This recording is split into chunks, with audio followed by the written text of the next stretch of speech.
for Bill. Why would any other country put in troops or police into a mess that we have created and now want out of? Why should they clean up after us? That's a good question, but I think they should only do so at the invitation of the Afghan people and in concert with other international bodies. I'm not asking another country to put in troops. I'm just saying if there's a police function or if there is a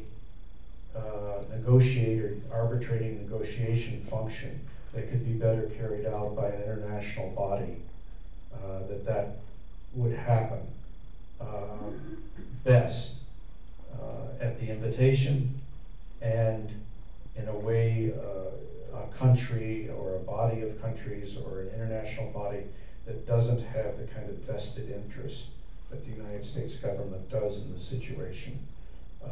Whether you could talk somebody into it, I think, is a real hard question. But they would have to go as guest and not intruder. Can I ask a follow-up? Someone else mentioned that mostly international forces end up being mostly the United States. So would we just be replacing ourselves with ourselves? No, that I think is not accurate. You have to look at what's happening in Africa these days with the international forces there and the sacrifices that people are making to one another in Africa. I think is really an important change in that situation.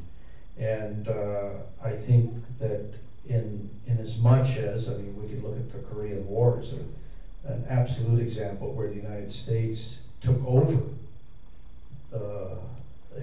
what was a UN force and turned it into our war. So I think that is something that won't happen again. That is, the United Nations is more mature in its thinking than it was in 1951.